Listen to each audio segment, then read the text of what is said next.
ঢাকা-চট্টগ্রাম মহাসড়কের পাশে কুমিল্লায় নির্মিত আধুনিক পার্কিং সুবিধা সম্পন্ন গাড়ি চালকদের বিশ্রামাগারটি নির্মাণের ১ বছর পার হলেও এখনো চালু হয়নি।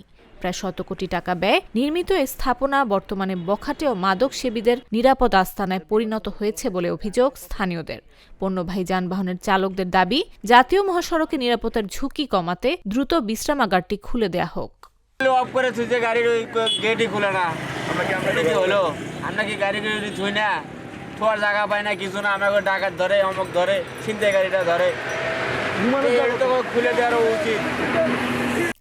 সরেজমিনে গিয়ে দেখা গেছে, সড়ক নিরাপত্তা নিশ্চিত এবং ক্লান্ত চালকদের বিশ্রামের সুযোগ দিতে ২০১৯ সালের ২৭ আগস্ট সড়ক ও জনপথ বিভাগ দেশের ঢাকা-চট্টগ্রাম, ঢাকা-সিলেট, ঢাকা-রংপুর ও ঢাকা-খুলনা মহাসড়কের পাশে কুমিল্লা, হবিগঞ্জ, সিরাজগঞ্জ ও মাগুরা জেলায় পণ্যবাহী গাড়ি চালকদের জন্য ৪টি বিশ্রামাগার নির্মাণের প্রকল্প একনেক সভায় পাশ হয়। ওই অর্থবছরেই ঢাকা-চট্টগ্রাম মহাসড়কের কুমিল্লার বুড়িচং উপজেলার নিমসার এলাকায় ১৩ একর জায়গা অধিগ্রহণ করে ১০০ চালকের জন্য আধুনিক একটি বিশ্রামাগার নির্মাণ কাজ শুরু হয়। প্রকল্পের কাজ শেষ হয় ২০২৪ সালের ডিসেম্বরে।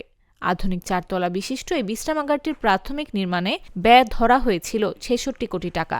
প্রকল্পের ডিজাইন পরিবর্তন ও ২ দফা মেয়াদ বাড়িয়ে এতে ব্যয় হয় ৯৬ কোটি টাকা। আধুনিক এই বিশ্রামাগারটি ঘিরে রয়েছে গোসলখানা, নামাজের স্থান, বিশ্রাম কক্ষ, ক্যান্টিন, বিনোদনের সুযোগ ও ট্রাক পার্কিং। এছাড়াও ত্রুটিপূর্ণ যানবাহন মেরামতের জন্য রয়েছে ওয়ার্কশপও। পণ্যবাহী গাড়ির চালকরা অল্প খরচে এইসব সুবিধা ভোগ করতে পারবেন। তবে নির্মাণের দীর্ঘ ১ বছর সময় অতিবাহিত হলেও এখনও ইজারা দেয়া কিংবা সরকারি তত্ত্বাবধানে উদ্বোধনের উদ্যোগ নেওয়া হয়নি বিশ্রামাগারটির।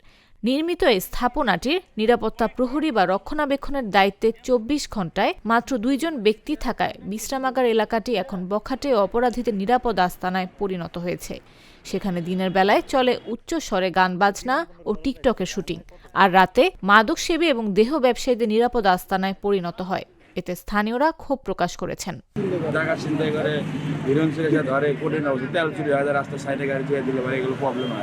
পতনের পর থেকে কোনো ট্রাক ড্রাইভার আসে নাই এবং আমরা চাই যে এটা দূরত্ব চালু হোক। সড়ক ও জনপথ বিভাগের কুমিল্লা নির্বাহী প্রকৌশলী খন্দকার গোলাম মোস্তফা বলেন, প্রকল্পের কাজ শেষ হওয়ার পরপর সংশ্লিষ্ট মন্ত্রণালয়কে অবগত করা হয়েছে। এখন এটি কোন প্রক্রিয়া অনুসরণ করে ইজারা কিংবা টেন্ডার দেয়া হবে সে অনুমতির অপেক্ষায় রয়েছি। নির্দেশনা পেলেই প্রয়োজনীয় ব্যবস্থা নেওয়া হবে।